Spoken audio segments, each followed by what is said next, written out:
Bienvenidos a Filosofía en tiempos de no filosofía, un espacio de reflexión profunda sobre el pensamiento filosófico. En la actualidad, un programa dirigido por Filosofía Tierra.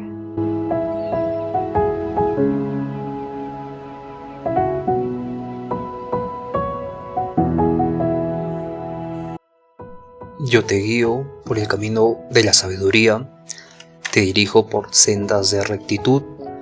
Cuando camines no encontrarás obstáculos, cuando corras no tropezarás. Proverbios 4:11. Bienvenidos al episodio 309. Episodio 309. En el segundo día de estética. Estamos en el segundo día de estética, en el mes de estética y filosofía del arte.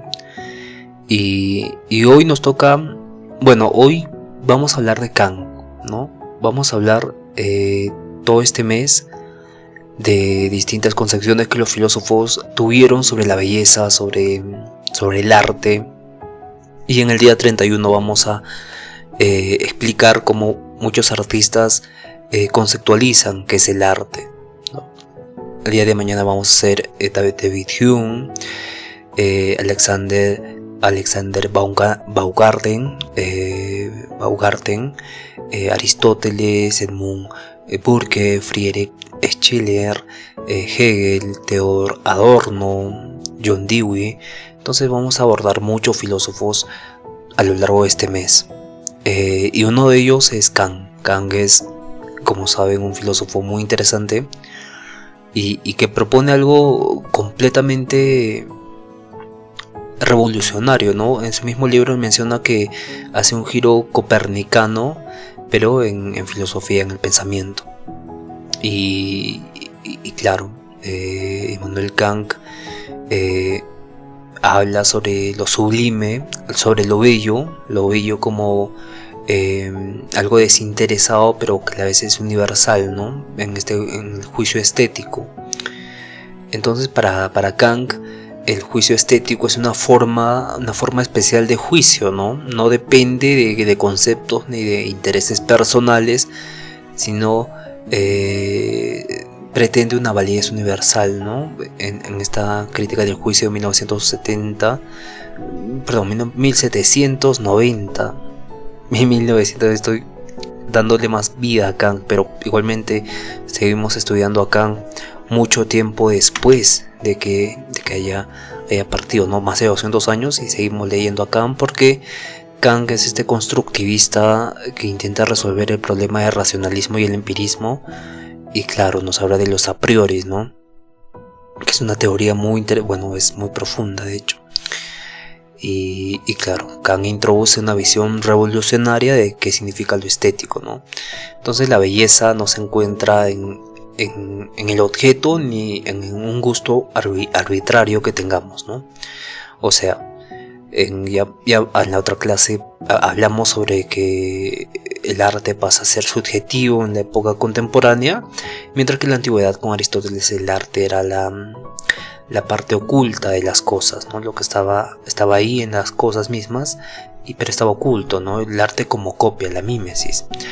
Sin embargo, Immanuel Kant menciona que el sujeto experimenta libremente la forma del objeto, y que cuando lo ve sin deseo, sin unidad, sin finalidad práctica, este juicio exige un tipo de universalidad, ¿no? Aunque es subjetivo, ¿no? Es decir, espera que otros compartan la misma sensación, ¿no? Que la miren sin deseo, sin utilidad, sin una finalidad práctica, pero que experimenten libremente la forma del objeto. Entonces, para Kant, lo que caracteriza al juicio estético es que es desinteresado. Es eso. Entonces esto no significa que sea indiferente el objeto, ¿no? Sino que está libre del deseo de los hombres. Entonces no admiramos lo bello porque lo queremos poseer, ni porque, no sé, es útil, sino lo contemplamos como placer. como simplemente por su forma, por cómo armoniza con nuestras facultades de conocimiento, ¿no? En este caso Kant menciona que imaginación y entendimiento. Entonces Kant menciona que lo bello es lo que agrada universalmente, sin tener un concepto, ¿no? Sin concepto. Y este tipo de juicio no tiene una función práctica ni moral, y por eso es puro, es un juicio puro. Entonces no amamos una flor porque sirve, para qué nos sirve, sino porque nos complace su forma, nos complace su proporción, su color, sin ningún propósito, más allá de esta contemplación libre que hacemos de esa flor. Entonces, y claro, este tipo de universalidad sin concepto es muy importante, y Kant cree que el juicio de gusto, esto me gusta, reclama una validez, ¿no? Una validez universal.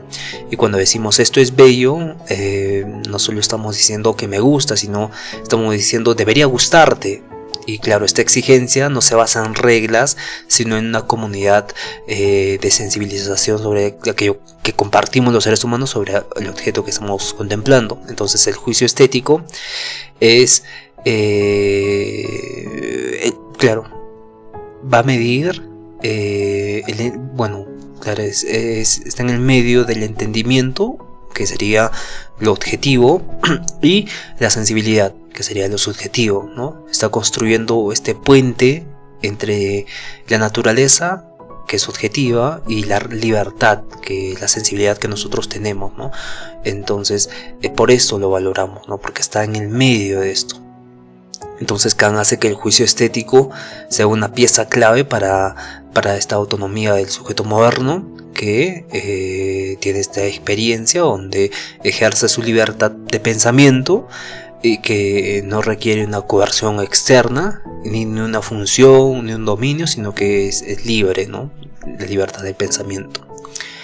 Y claro, Kant no reduce el arte ni la belleza a gustos personales ni a leyes fijas, sino que para él lo estético revela un modo humano, un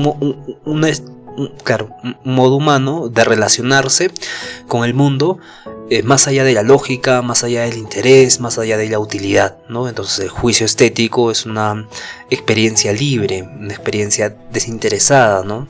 Y que aparte es compartida, ¿no?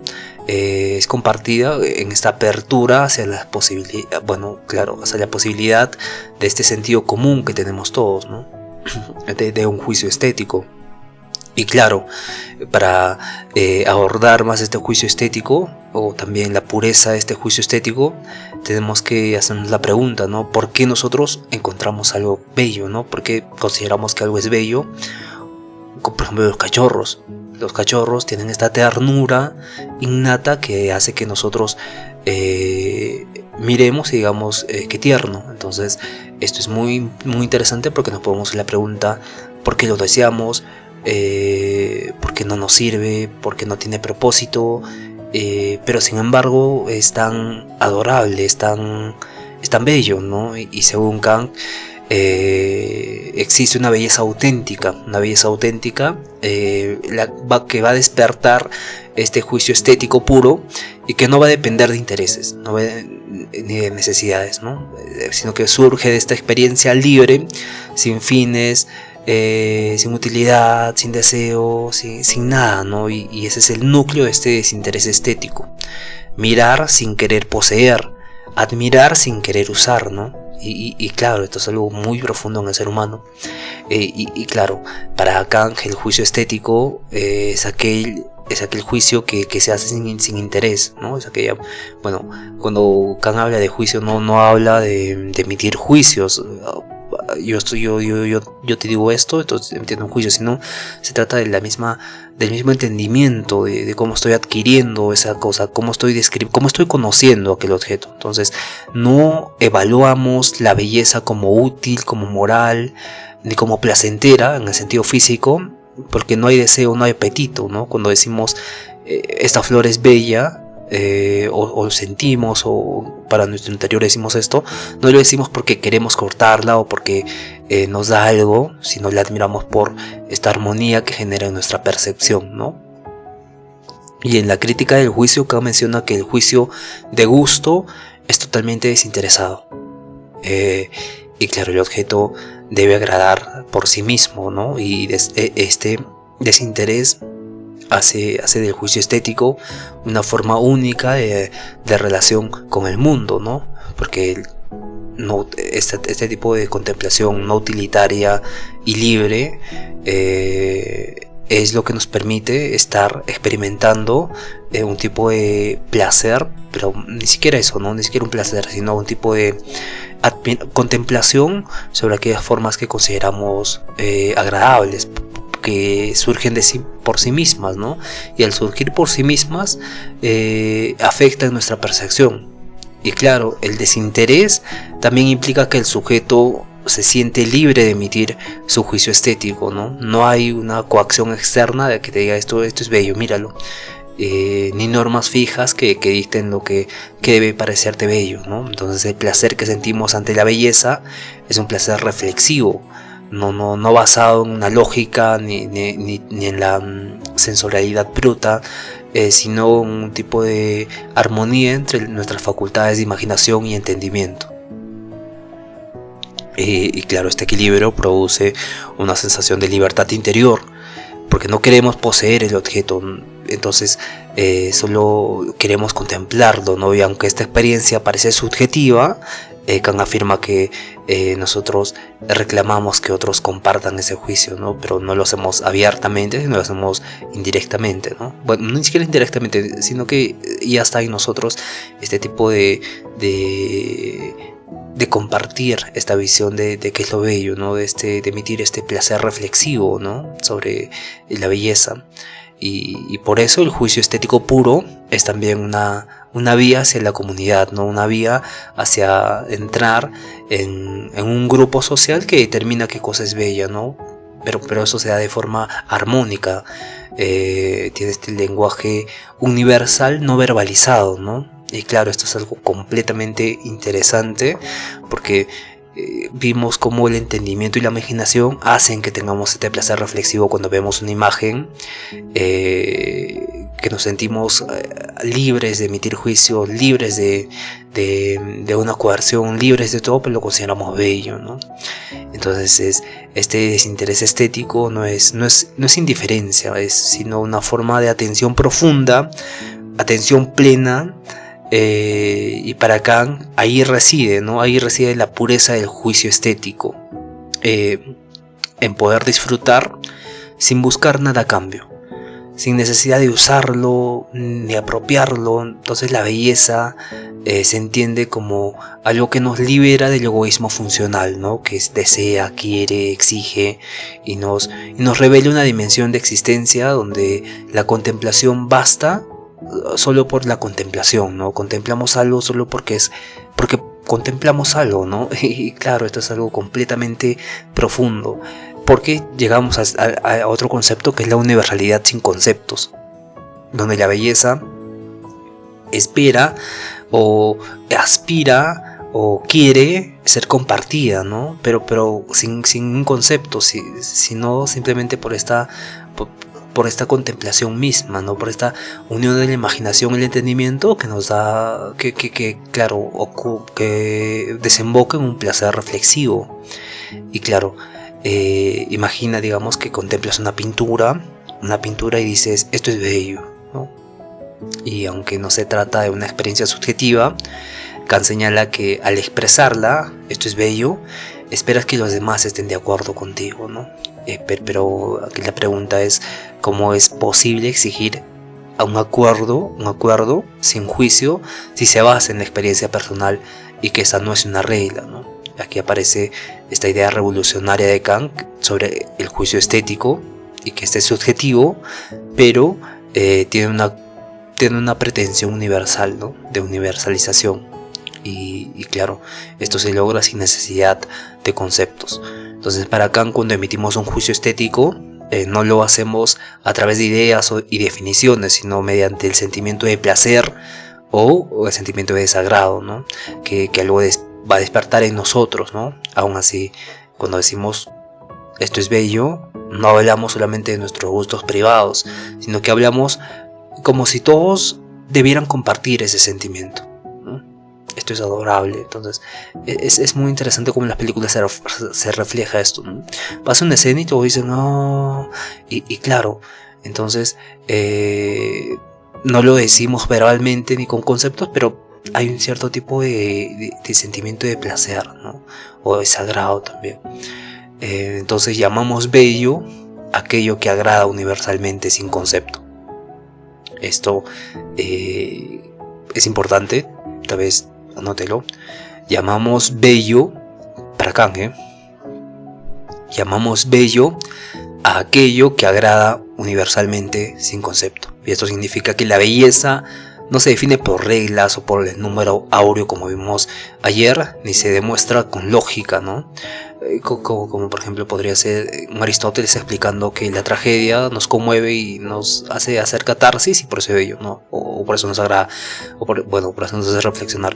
Pero decimos que algo es bello porque cumple ciertas condiciones, ¿no? Como dirían todos los filósofos griegos, ¿no? Hay ciertas condiciones, el cubismo, el impresionismo. Entonces para Kant lo que decimos como bello, esperamos que otros reconozcan también que es bello, ¿no? Y esta es una paradoja, una subjetividad que pretende universalidad, pretende ser universal, sin tener pruebas, evidentemente. Solo porque nos parece evidente que eso es tan bello que los demás también tendrían que pensar que es bello. Y claro, con el lenguaje vivimos algo parecido, pero con el arte es un poco mucho más abstracto, ¿no? Y claro, le hacen preguntas acá, ¿no? Entonces, ¿cómo explicas, Kant, que esta universalidad puede existir sin conceptos? ¿Cómo haces eso?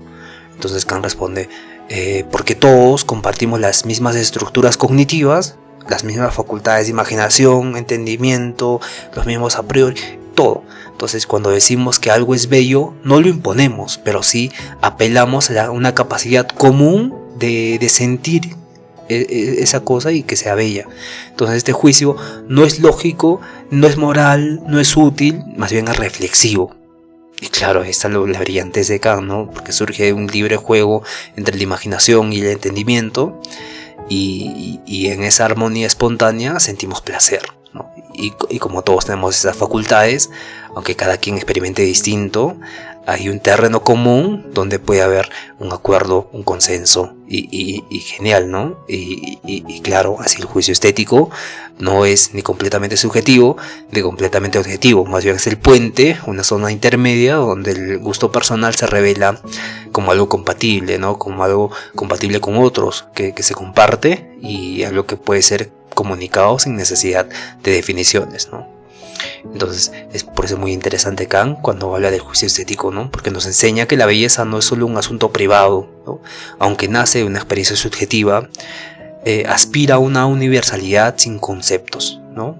Porque está enraizada en lo que todos tenemos en común, nuestras facultades humanas, ¿no? Por eso la frase esto es bello no impone, pero invita, no obliga, pero convoca que sea así, ¿no? Entonces el lenguaje es silencioso y se basa en una comunidad del sentir, ¿no? Todos sentimos que esto es bello, sin necesidad de conceptos.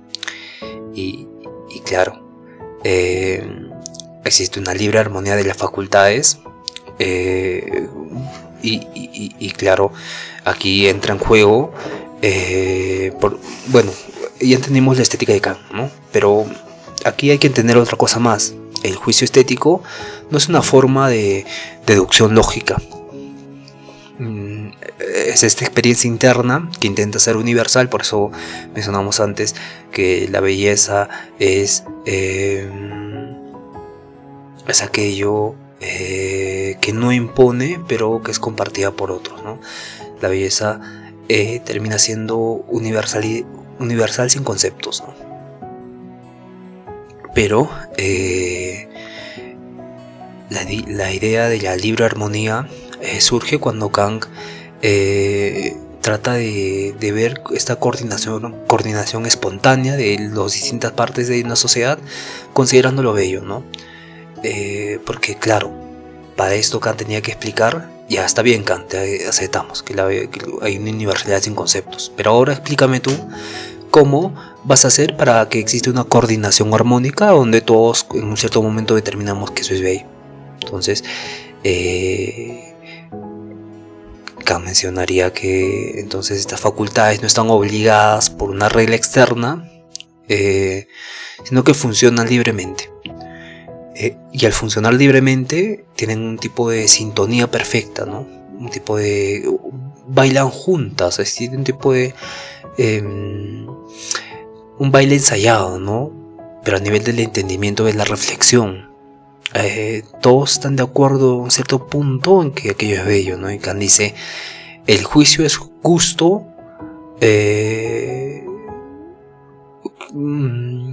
sí, bien, voy a revisarlo.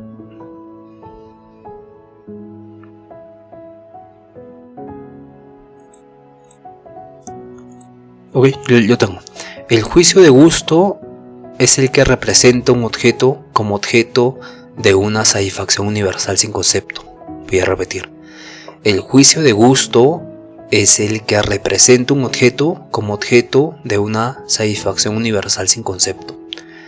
Entonces, no juzgamos algo bello porque sepamos lo que es la belleza, sino porque experimentamos una armonía libre que está en nuestra mente, evidentemente, al contemplar aquello, ¿no? Y esa sensación nos proporciona un equilibrio interior y es lo que produce este placer estético, ¿no? Y lo fascinante de esta armonía es que no sirve para lo práctico, sino que está ligada a un conocimiento desinteresado, ¿no? Y por eso nos conmueve profundamente, ¿no? Y este juego libre nos conecta con la posibilidad de un mundo compartido, donde nuestras facultades trabajan juntas, sin imposiciones evidentemente, y de ahí que la experiencia estética tenga esta dimensión casi espiritual, casi moral, ¿no? Porque nos recuerda que somos seres capaces de armonía. Y no solo capaces de cálculo, capaces de deseo, capaces de juzgar, capaces de compartir una moral, sino que capaces de sentir armonía, capaces de la armonía, ¿no? Entonces esta libre armonía de las facultades para Kant se convierte en el núcleo de la experiencia de la belleza, ¿no? Y no se trata de entender una obra, sino de que cumpla una función. Se trata de sentir cómo nuestras capacidades internas dialogan en libertad, ¿no? Y esa danza silenciosa entre imaginar y entender y comprender es lo que nos hace decir esto es bello, sin que tengamos una prueba siquiera. Y claro, por eso es fascinante, Kant. Y otro concepto muy importante que hay que hablar también es de la diferencia entre belleza libre y belleza adherente. Kant, en su crítica del juicio, distingue dos modos de experimentar la belleza. Hay dos modos. Una es libre, que no depende de ningún concepto ni función, y la otra es adherente, que sí se apoya en ideas sobre el objeto. En este caso, él debería ser así, debería ser bello. Y entonces esta diferencia nos ayuda a entender por qué a veces algo nos parece bello por lo que es, y otras veces por cómo cumple una función, por su rol, por cómo funciona, ¿no? Por ejemplo, puede decir, la democracia es bella, claro, por cómo funciona, o esta regla es bonita, entonces, por cómo funciona. Entonces, la belleza libre es aquella que no necesita ningún concepto previo, y no importa lo que sea, su función, su propósito, no importa, simplemente produce placer estético.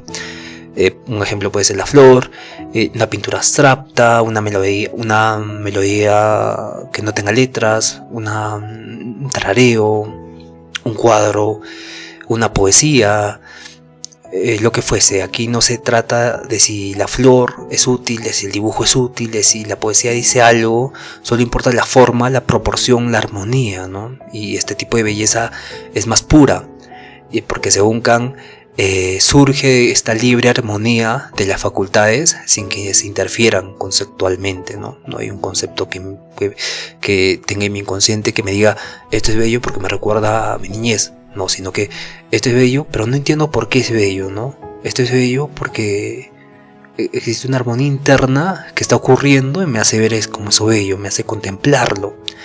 y que es diferente a esta belleza adherente. La belleza adherente es distinta porque depende del concepto del objeto, ¿no?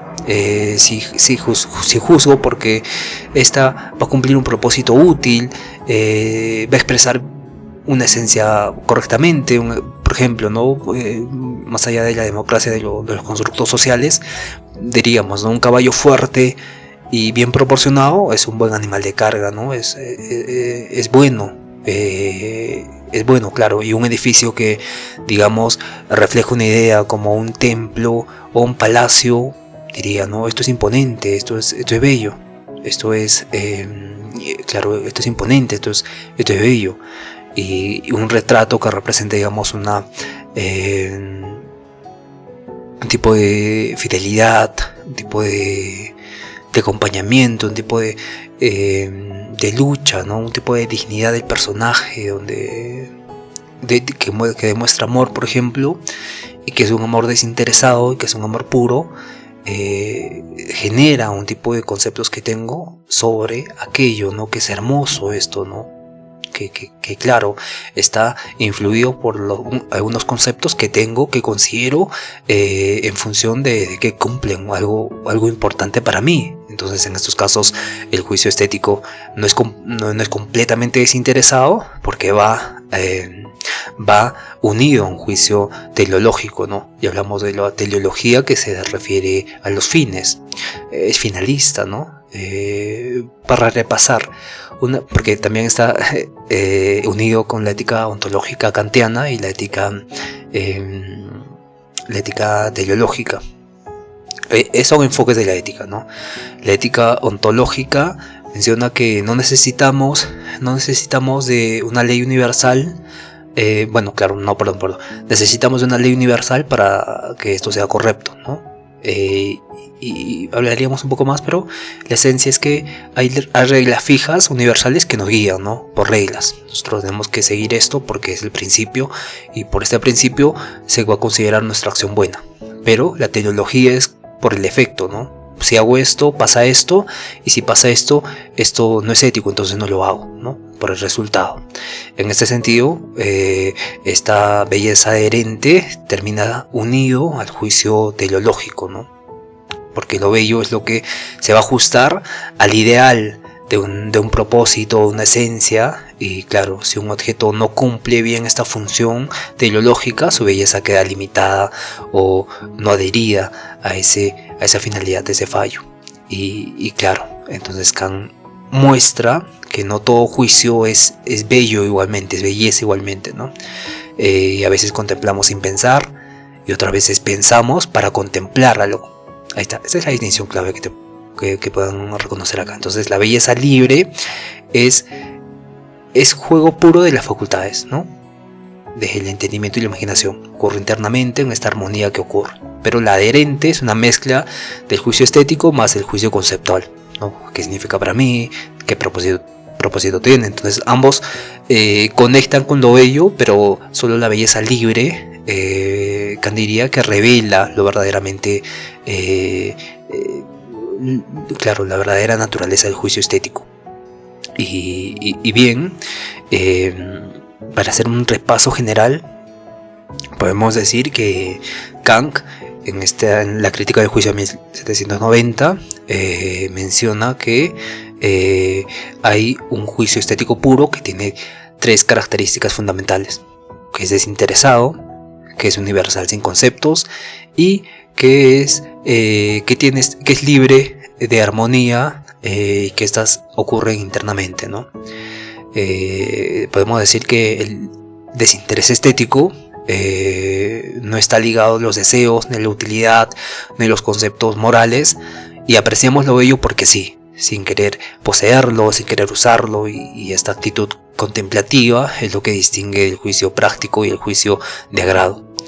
En la universalidad sin conceptos, podemos decir que Kant afirma que cuando decimos esto es bello, lo hacemos esperando un acuerdo universal, que no apela a reglas, ¿no? No estamos usando conceptos subjetivos, pero aún así suponemos que los demás deberían sentir lo mismo, ¿no? Y esta es una paradoja de la estética, ¿no?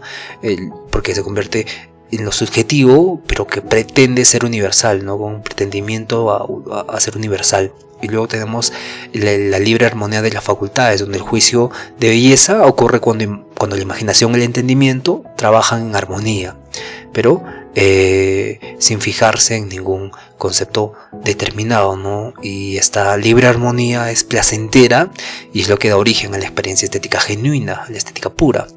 Y claro, no hay que olvidar la división que hace Kant de la belleza libre y la belleza adherente. La belleza libre no depende de ningún concepto, ninguna finalidad, es el modelo puro del juicio estético. Y la belleza adherente está ligada al concepto está al objeto y a un concepto, ¿no? O a una finalidad. Y claro, aunque puede ser bella, está condicionada por lo que el objeto debe ser. Y entonces para Kant, la estética no trata sobre el arte de la imitación, ¿no? Ni sobre reglas de gusto como la proporción áurea. Bueno, podríamos relacionar, podríamos reflexionar un poco, pero Kant también estaba en ese tipo de renacentismo, ¿no? Y humanismo que se estaba formando y que usaban el número áureo. Sin embargo, como Kant trataba de unir la racionalidad y el empirismo, tiene este enfoque constructivista, ¿no? Tratando de solucionar ambos problemas, y la estética también tenía estos problemas, ¿no?